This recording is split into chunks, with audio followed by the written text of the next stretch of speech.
Hello everybody, it's Dio from Firm But Fair Gaming, bringing you another video. Enjoying all the videos and content we produce, don't forget to click on that subscribe button, click on that like button, and don't be afraid to share. Don't forget to click on the notification button, customize it however you want, but that way you're notified whenever we publish another video. Hello everyone, welcome to another Diablo 3 video here for Season 27. I just wanted to start by saying it's been nice to have a couple people come join on Twitch. That's been a lot of fun. Hope to see more of you guys out there. We're streaming on Thursdays and Saturdays. That's the usual schedule, but there's a couple other days that you'll find us on there streaming Diablo 3 as well.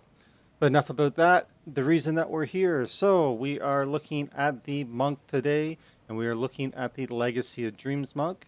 So just for a reminder, the Legacy of Dreams, or LOD as it's commonly referred to, is the legendary gem, and it is that while you have no set bonuses equipped, every legendary item you have equipped increases your damage by up to 375% at max, and it reduces your damage taken by 2%, and then that effect is doubled for ancient items and primal. So that means that if it's an ancient, it adds 750% damage and gives you the 4% damage mitigation. So before we really get into more about the items and all that stuff, let's take a look and see what it looks like in action. So we are jumping into a 105 here. So the way this build works is when we throw out our Wave of Light, like that. So we throw them out, then whenever we cyclone, they pulsate and deal tons and tons of damage. But one thing that we have to be aware of is we are wearing the stone gauntlets, so that is going to make us kind of vulnerable if we are outside Epiphany. Because of course, the stone gauntlets are every time we take damage, we get a stack of basically movement and attack slowing, but then when we're in Epiphany, we're immune to that. Where are these guys now? There we go, that's so basically we're throwing down a lot of Waves of Light, and then we are using the Cyclone to proc it to get the damage. And it works like so. Alright, don't want to go that way, that's backtracking. Up we go. So it does have a lot of damage capability. Obviously the more ancients you have, the more damage it's going to do. I'll just do a little bit more here because we're basically getting the gist of it. And then if you run out of resources, we are using the Mystic Ally to replenish our spirit. So there, I just used it and it replenished. So onwards and onwards. It is actually pretty quick. I don't think I maybe have like 2 ancient items on. I don't have that many, and this is doing pretty solidly in the 105 here. Easily going to be able to time and clear this. And boom, just blow that guy up. Oh, there was 2 there. Didn't even realize that.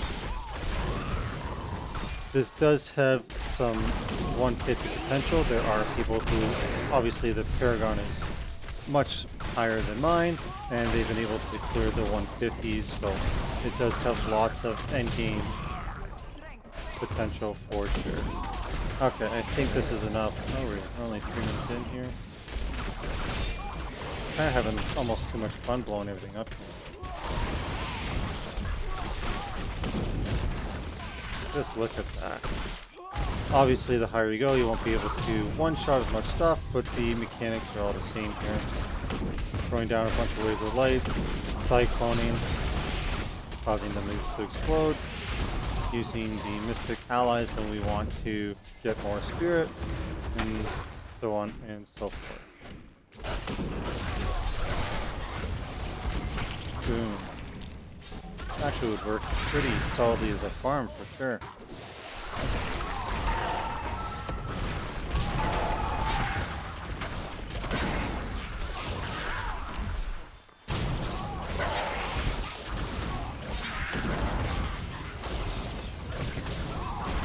Boom, boom. Alright. Just for fun. I know I said it. Oh, we can get a power. I just couldn't resist finishing that. Alright, let's take a look at the items. All right, now that we saw the build in action, let's look at the items we need to pull this off. So, because we are using Legacy of Dreams, we're not wearing multiple set pieces. The only piece that we have is the Blackthorn's pants, and we'll get into that why just in a little bit. So as you can see, we're just wearing legendary items, hopefully of the ancient and primal variety, so we get that double bonus from the Legacy of Dreams. So they're all unique pieces, not just set pieces. So this might be a little bit long, but let's get into it. So for the helm, we're using Tizot's Crin's Gaze. I'm just going to call it Crin's Gaze because I'm not sure how to pronounce a T and a Z together. And we want this because it's a Wave of Light build. So in the helm here, the Spirit Stone. So just keep in mind if you're trying to craft it, it's a Spirit Stone and not a helm. And we want this because it increases the Wave of Light damage by up to 150%. We are using the Soliloquy shoulders here, and so this is because Cyclone Strike increases your damage, reduces your damage taken by up to 50%. So this is a survivability item slot. For our neck, we're wearing squirts, so while not taking damage, damage delta is increased by up to 100%, and damage taken is increased by up to 50%.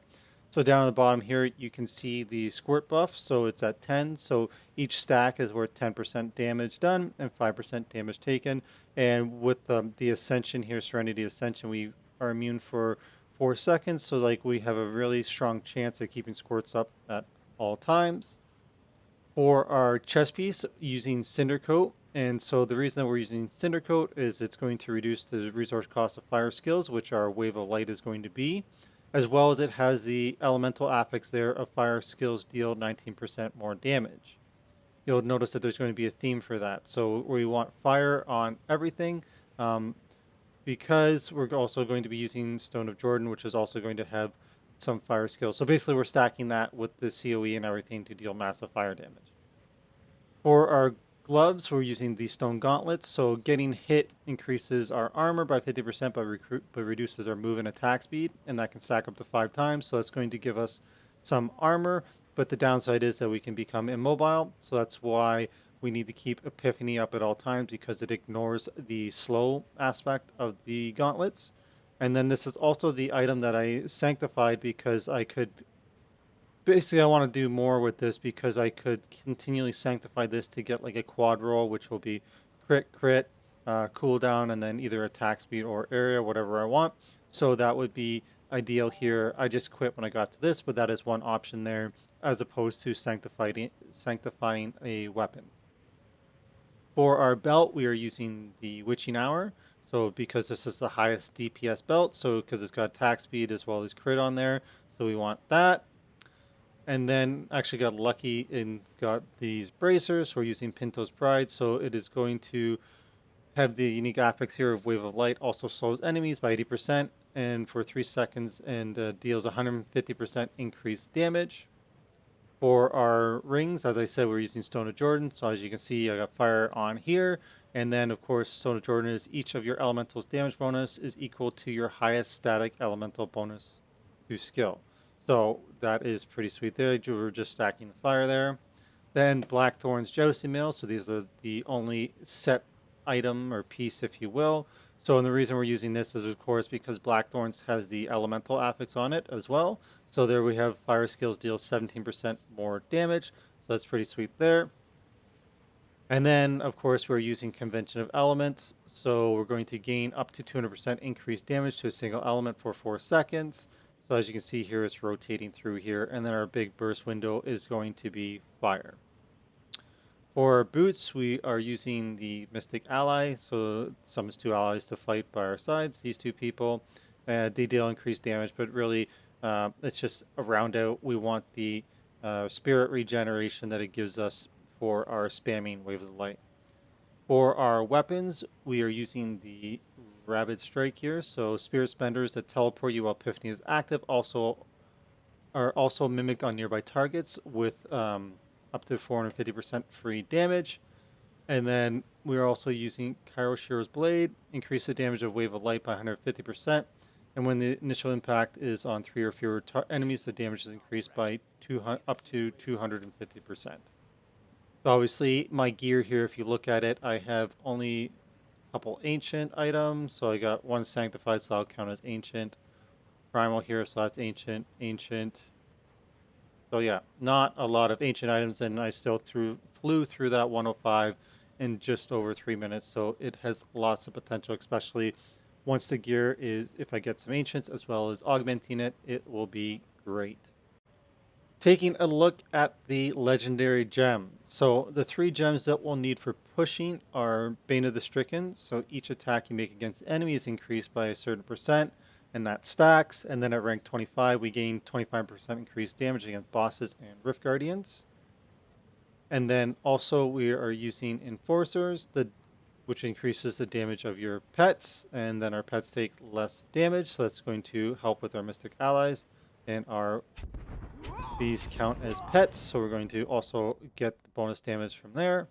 And then of course we're using a Legacy of Dreams, which I covered earlier. So again, just a quick refresh. When we're not wearing set bonuses, we get 375% damage per piece, and then it's doubled for ancient and primal items, and then we get 2% damage mitigation, which is also doubled on the ancient items. And then, of course, if you saw here, I am wearing esoterics. That's only because I don't have a ton of ancient items, so I was a little bit squishy. So this just helped with survivability. Didn't really impact my damage because I didn't need the stricken on a 105 because everything was getting absolutely destroyed anyways. So if you find you're a little bit squishy early on, you can throw that in as well. Taking a look at the cube here. So for our weapon slot, we're using Incense Torch of the Grand Temple. So it reduces the spirit cost of Wave of Light by 50% and increases its damage by 550%. We're using Bindings of the Lesser Gods in our armor slot. So enemies hit by your Cyclone Strike take 200% increased damage from your Mystic ally for 5 seconds. And then lastly, in our Jewelry slot, we're using Obsidian Ring of the Zodiac. So it reduces the remaining cooldown of one of your skills or when you hit with a resource spending attack. So that'll help keep Epiphany off CD, which we 100% need to do because we're using Stone Gauntlets. All right, lastly here, the skills that we're using. So as mentioned, we're using Mystic Ally with Air Allies. So this is going to replenish our spirit when we get low. Our big damage ability, Wave of Light here with Explosive Light. So that turns the damage into fire, which we're stacking on all of our gear. Serenity with Ascension, so become immune to all attacks and control effects for 4 seconds. Going to help keep that squirts up and help us live. Dashing Strike with Blinding Speed, so after we dash, we're going to get increased dodge. Also, we use this for our movement. Then we're using Cyclone Strike with Eye of the Storm, so it pulls nearby enemies towards you and then it shocks them. And then lastly, Epiphany with Desert Shroud, so makes us, it's going to make us immune to the effects of Stone Gauntlets, and it's also going to give us that massive survivability that we need. For our passes, using the Guardian's Path, which is going to give us dodge because we're using 2 one-handers. Near-death experience, so this just is going to give us that extra life because we are a little bit squishy, and if we happen to not get our Epiphany off CD in time, this is going to come in handy. I know we'll have another life from our follower. Sometimes it doesn't hurt to have 2 extra lives. Beacon of Utar, which is going to reduce cooldowns by 20%, which is going to help keep Epiphany off CD as well. And then also Seize the Initiative, which is dealing damage to enemies above 75%. Increases our attack speed by 30% for 4 seconds, going to help us get a lot more attacks of Wave of Light off quicker.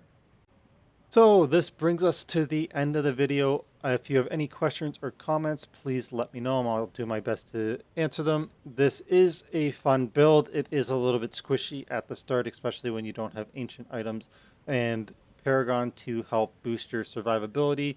So I do recommend throwing in esoterics just to help out at the start, but it does have a lot of potential. Obviously, getting everything augmented in ancient is going to be key because 1, it's an ancient, you'll have better stats and can augment. 2, you're going to get that double benefit from Legacy of Dreams.